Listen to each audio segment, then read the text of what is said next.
Magandang araw mga ka-idoks at welcome sa ating special na episode kung saan tatalakayin natin ang pinakabagong update tungkol sa Barangay at Sangguniang Kabataan Election o BSKE. As of today, August 13, 2025, malinaw na po, wala pang pirma si PBBM sa enroll bill. Wala ring indikasyon ng pagbeto mula kay Pangulong Ferdinand Marcos Jr. sa enroll bill na magpapaliban ng eleksyon mula December 1, 2025 papuntang November 2026. Pero, paano ba gumagana ang prosesong ito? Magiging batas pa ba ang enroll bill na ito kahit walang pirma ang Pangulo? This is presented to you by Education 4708. Just proceed to view the full content. Ayon sa 1987 Philippine Constitution, kapag natanggap ng Pangulo ang isang bill mula sa Kongreso, may tatlong pagpipilian siya. 1.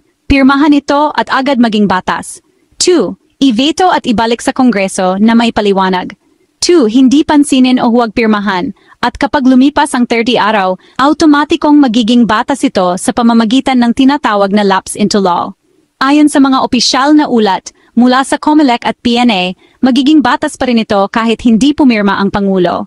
Para sa BSKE postponement bill na ito, ang deadline ay August 14, 2025.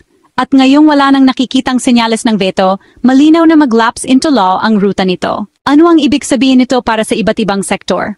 First, para sa COMELEC, magbabago ang buong election calendar.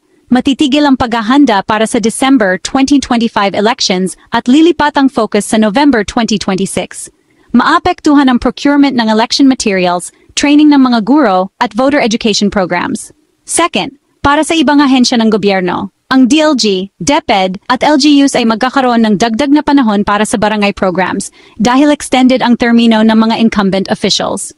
Posibleng ma-redirect ang budget na nakalaan sa 2025 elections papunta sa iba pang priority projects gaya ng BARMEM elections.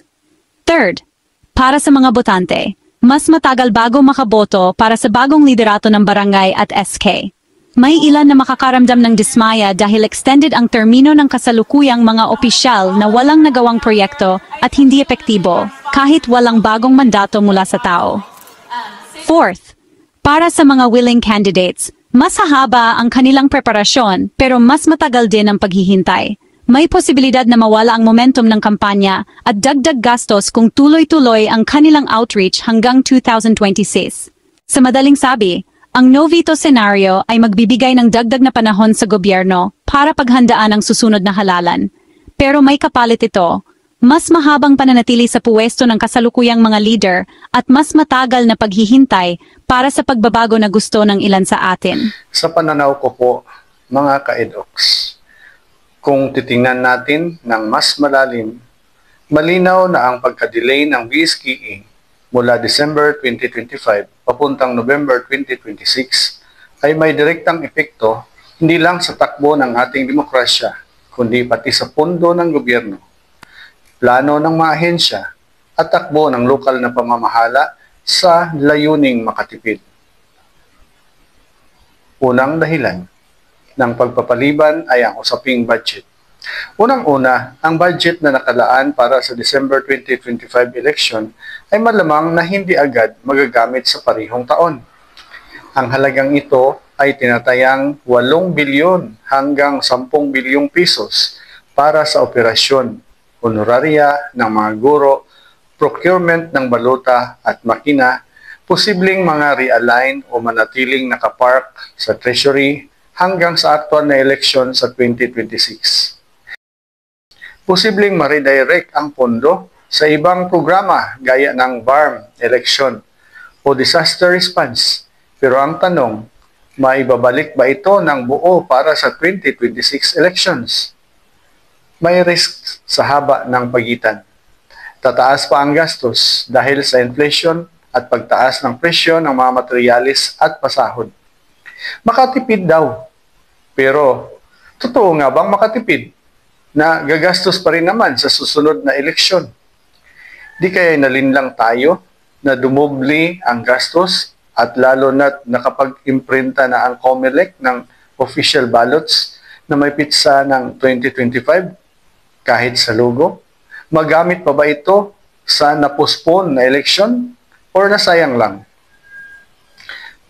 Epekto sa COMELEC at logistics. Para sa COMELEC, parang double work ang nangyari. Yung initial preparation para sa December 2025, gaya ng printing ng balota, training ng BEIs, at bidding para sa election supplies, ay kailangan nang i-hold o i-revise. Ito ay magdudulot ng dagdag na admin cost dahil hindi lahat ng kontrata ay pwedeng basta i-postpone ng walang penalty. May chance na masayang ang ilang nagastos na preparasyon kung hindi ito tugma sa bagong schedule. Epekto sa botante. Sa panig ng mga botante, mas mahaba ang termino ng kasalukuyang barangay at SK officials na walang bagong mandato mula sa tao. Ibig sabihin, walang plebisito ng kumpirmasyon mula sa taong bayan kung deserve pa nilang manatili sa pwesto. Ang mga kabataang first-time voters, lalo na sa SK, mapipilitang maghintay pa ng 1 taon bago maranasan ang kanilang unang boto. Epekto sa mga kandidato. Para sa mga handang kumandidato, mahaba-habang paghihintay ito. Mas mataas na gastos dahil kailangan nilang panatilihin ang visibility sa komunidad hanggang 2026. May posibilidad na mawalan ng momentum o suporta dahil matagal na pagitan bago ang aktwal na botohan. Sa kabilang banda, yung mga hindi pa handa na magkaroon ng bonus time para sa palakasin ang kanilang kampanya. Usaping pampolitika at panglipunan. Ang pag-prioritize sa BARM election bilang rason ng postponement ay politically strategic. Pero maraming nagtatanong, bakit kailangang isakripisyo ang nationwide barangay election para lang bigyang daan ang isang regional election? May implikasyon ito na pinipili ng pamahalaan kung anong halalan ang mas mahalaga na maaaring tingnan bilang hindi pantay na pagtrato sa iba't ibang sektor. Kung pagbabatayan ang no-veto senaryo na ito, malinaw na hindi lang simpleng pagpapaliban ng eleksyon ang usapan dito. May malaking implikasyon sa budget na pwedeng magbukas ng isyo kung paano ito gagastusin pansamantala at kung garantisado bang buo ito maibabalik para sa 2026 election. May epekto sa representasyon at mandato na siyang puso ng demokrasya.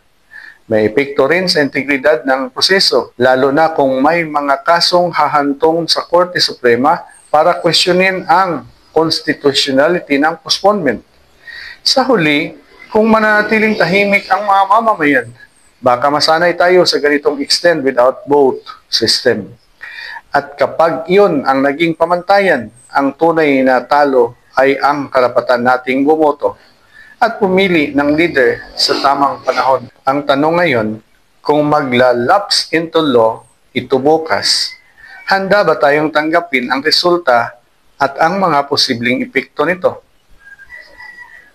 Ito ang EDOX-DC at nagsasabing sa bawat panahon at pagkakataon, sa katotohanan dapat nakatuon.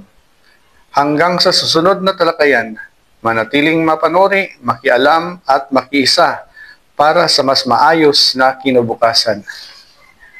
Huwag kalimutang mag-like, mag-share, mag-subscribe at mag-comment ng inyong sagot tungkol sa mapanuring talakayan natin dito.